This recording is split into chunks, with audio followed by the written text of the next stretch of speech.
This is really extraordinary. What you have just heard is a denunciation of something that was done by the Congress a few weeks ago and a refusal to undo it. I have never seen people, Mr. Chairman, so attached to something they hate. This is presumably a psychological disorder, which I am not equipped to diagnose.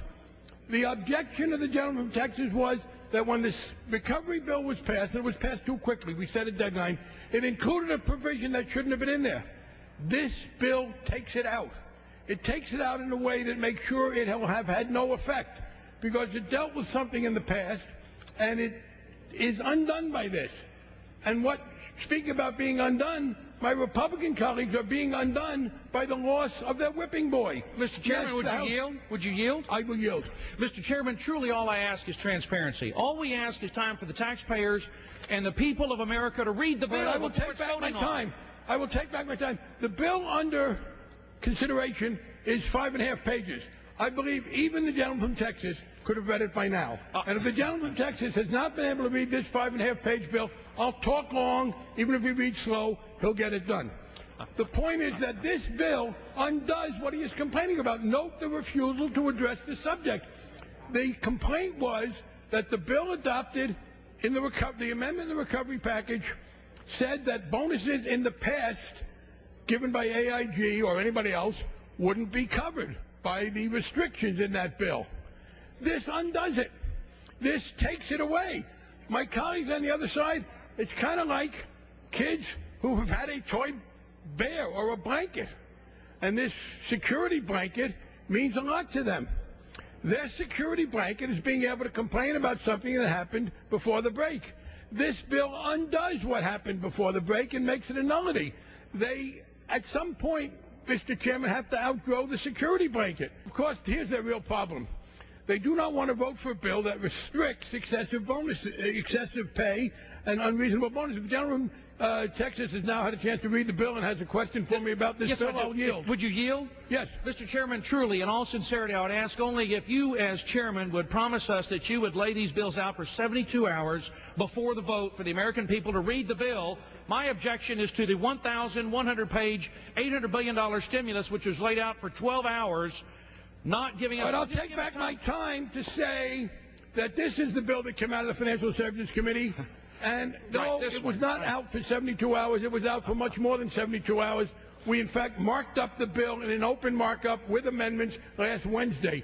We voted on it on Thursday. Thank you. No, I'm sorry. The gentleman wants to debate a bill that was passed in February. He can take all the special orders he wants to beat that dead horse, because it is a dead horse, Mr. Chairman. This bill that he does not want to debate the merits of, that he is apparently prepared to vote against, is looking for some reason to, undoes what was done back then for the recipients of TARP funds. So that's the issue. And this bill was marked up in committee. It was fully debated in committee. It was on this bill, you're right. No, I'm sorry. The gentleman has twice asked me to yield for questions. Gentleman from Massachusetts, I have twice yielded to the gentleman for questions which I must say, in all parliamentary decorum, did not seem to me substantially to add to the quality of the debate, because we're on this bill that he doesn't want to talk about. This bill was out. It was debated. It has been laid for us. We have amendments that will be considered to be adopted that were also made public for some time. Here's the point. This bill addresses what members on the other side complained about. They regret that fact, apparently. They would rather complain than have us undo the source of their complaints.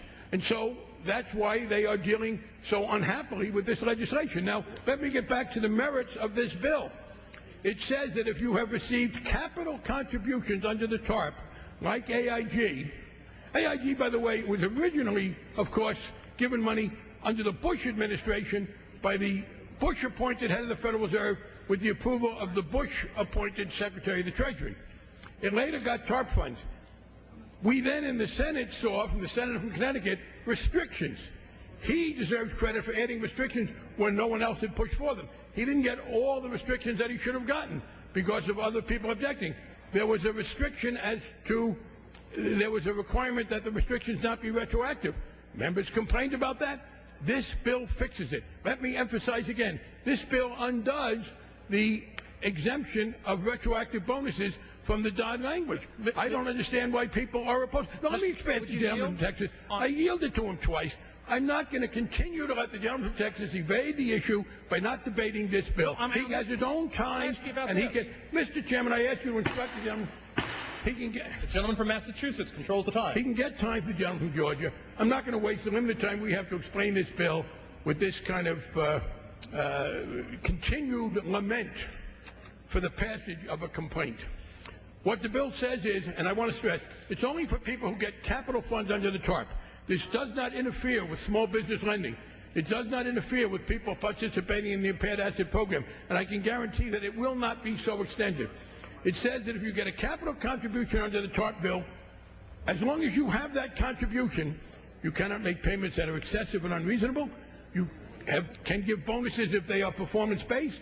And it repeals what the Republicans have been complaining about. And Mr. Chairman, in closing, let me say, I condole them on their loss. Attachment to what they hated is truly impressive. But they are going to have to live with the fact that we are going to undo that, and they are now going to have to talk about what this bill does. I reserve the balance of my time. The gentleman